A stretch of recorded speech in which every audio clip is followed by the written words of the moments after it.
Mbega inkuru y'agahinda. Uru ni urupfu rwa Patrick Mwangi w'imyaka 28 ndetse na Jacqueline Wambui w'imyaka 25. Aba nabo mu gace ka Nyerere muri Kenya rwateye urujijo nyuma y'uko bombi bapfuye hashize amasaha 3 gusa batangiye kubana nk'umugabo n'umugore.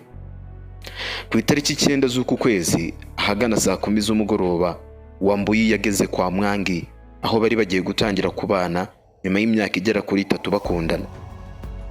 Nyuma bavuye mu rugo kuri moto ya Mwangi bajya kwizihiza intangiriro y'ubuzima bushya bari batangiye. Aba batashye ahagana saa 1 z'umugoroba, ariko bitarenze saa 1 n'igice bombi bari bamaze gupfa. Ibisubizo by'isuzuma ryakorewe imirambo yabo byagaragaje ko bombi bapfuye bazize kubura umwuka bitewe no kunigwa. Polisi ikeka ko Mwangi yaba yarabanje kuniga Wambui ubwo yari asinziriye, nyuma nawe akiyahura yimanitse mu giti cya avoka hanze y'inzu. Icyakora iperereza riracyakomeje kugira ngo amenyekane neza uko byose byagenze.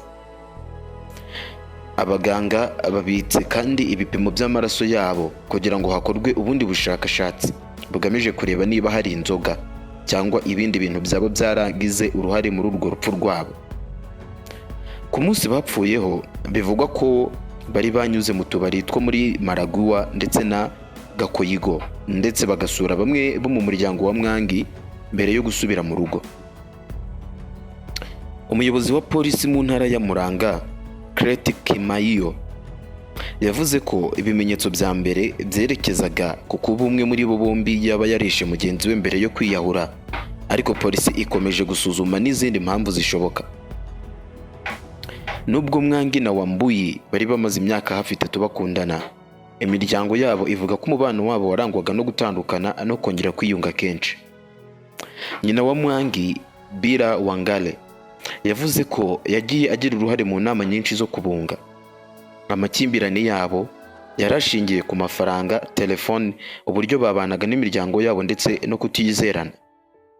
Mwangi yakoraga akazi ko gutwara abantu kuri moto, mu gihe Wambui yakoraga imirimo inyuranye yabonaga. Mwangi yarigeze gushinja Wambui kumutwarira ibihumbi 100 by'amashiringi ya Kenya. Ku rundi ruhande, Wambui yasabaga Mwangi kumuha ibyangombwa bya moto ye ndetse n'icyemezo cy'ubutaka bungana na acre 01 yari yaraguze Imakuyu muri Maragua. Hari kandi kutumvikana ku mafaranga Mwangi yahaga ababyeyi be. Wambui akavuga ko yabitagaho cyane kurusha uko yitaga ku muryango we. Ku itariki 4 z'uku kwezi, Wangale yakoresheje inama yo kubunga. Mwangi yavuze ko yifuza ko Wambui yabanza amubyarira mbere yo kutangira kubana burundu, mu gihe Wambui yakomeje gusaba ibyangombwa by'imitungo ye. Baje kumvikana ko Mwangi azafasha Wambui gutangiza ubucuruzi ku isoko rya Ilembu, nawe akemera ko batangira gahunda yo kubyara.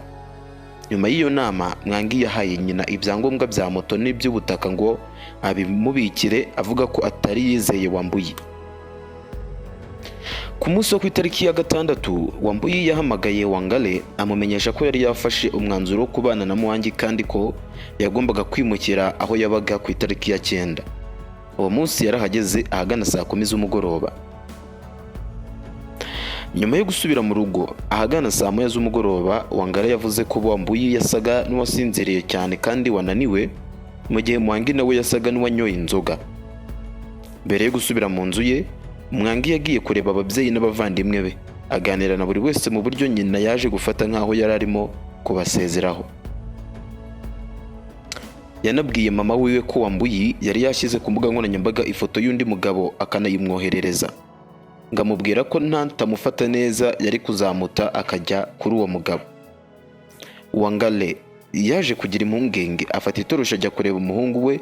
Yasanze Mwangi amanitse nyuma y'inzu, mu gihe abaturanyi baje mu nzu bagasanga Wambui nawe yapfuye. Wambui yasize umwana w'umukobwa w'imyaka 5. Nyirasenge Tabita Njoki yavuze ko umuryango wari uzi ko agiye gutangira ubuzima bushya na Mwangi, utazi ko bazamara amasaha make gusa. Ni inkuru ikomeje kubabaza abatari bakeya mu gihugu cya Kenya.